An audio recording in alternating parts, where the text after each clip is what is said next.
Hey, be careful.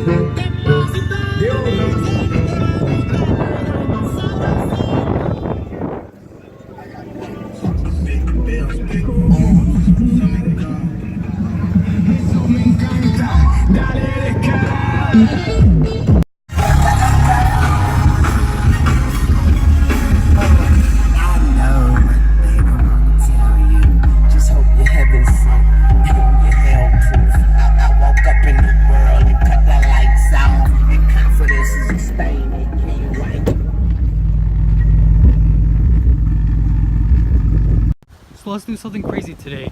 Right here I have my home theater system. This is pretty much the whole setup. And this is a Bose 901 Series 4 or 5. They came from the 1960s. And they were actually imported from Germany. Thank you, Dad. Back many years ago. And now he gave it to me.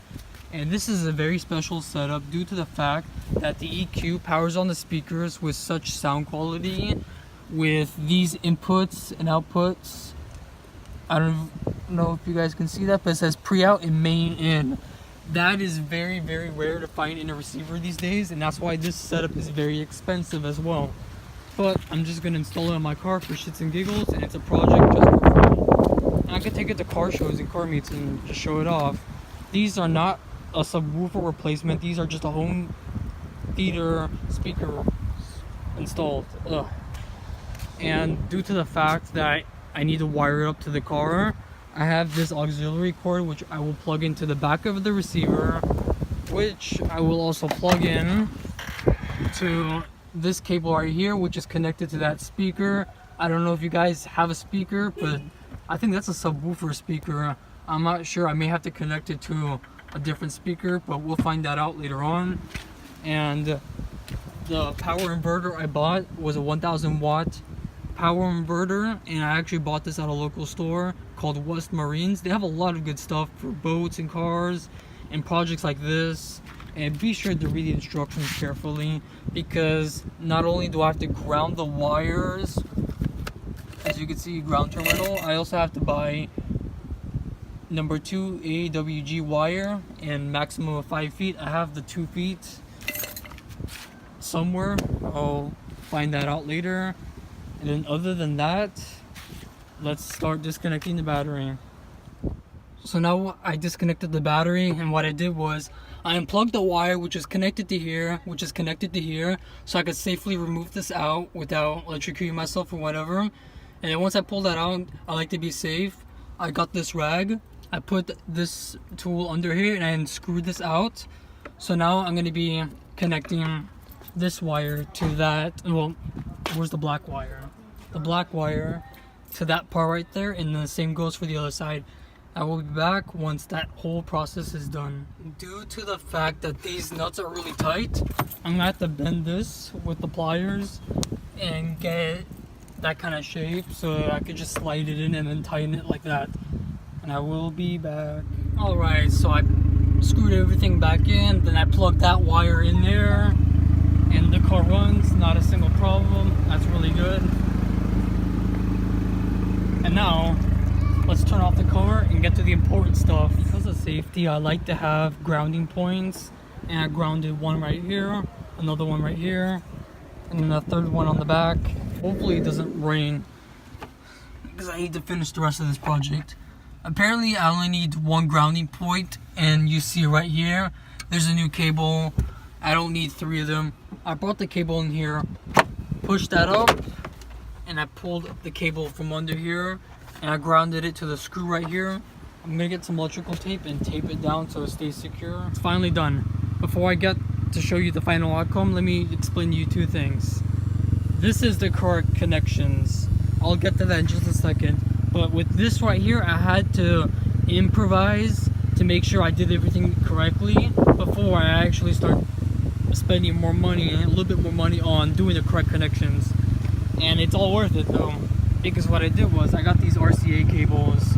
I snipped off the yellow wire because I don't need it, and I accidentally ripped off the red one by accident, and I temporarily soldered it to the red tip, and I threw it out because I don't need this cable anymore.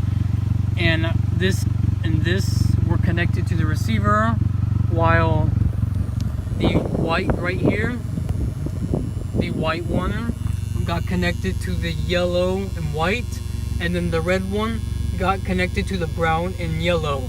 And then that's how I was able to test out if my sound from in the cabin was getting transmitted to the back speakers as bass, not as music, because I remember disconnections are from the subwoofer itself. Anyways, after I got that done, I had to ask a friend, and he gave me this.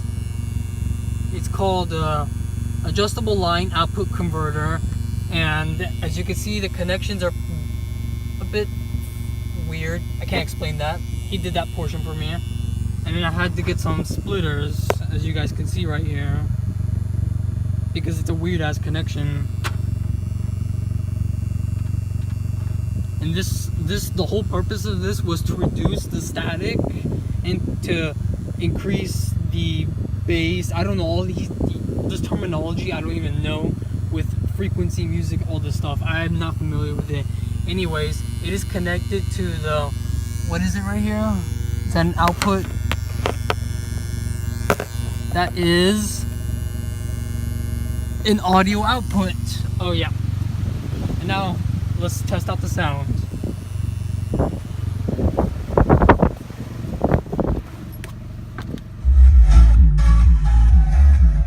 Oh, gotta close the trunk.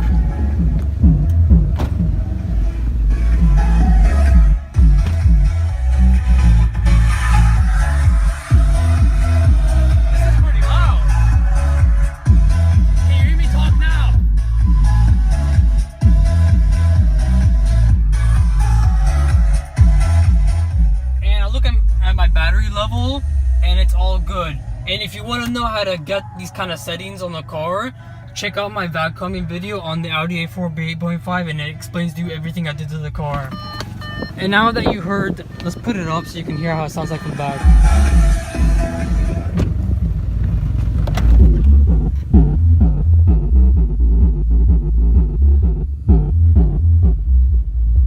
Alright, now I'm gonna turn off my Bluetooth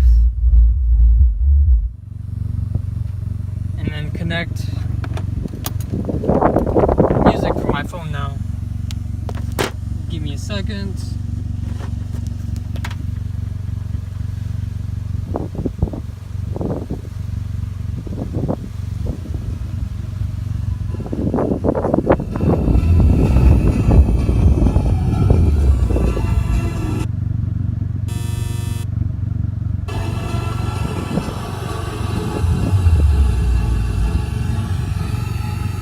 The static is because I didn't adjust something here.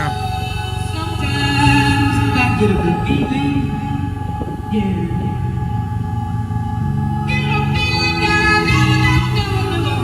And the static is because it's too loud too. Anyways, there you have it. I'm using my speakers not only as subs, but also as regular speakers, as you guys can see.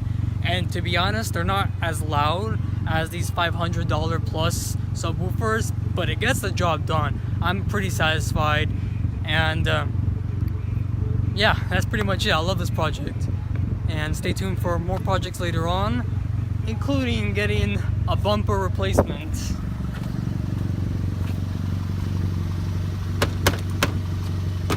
That's what happens when you're an idiot and you drive into a ditch by accident.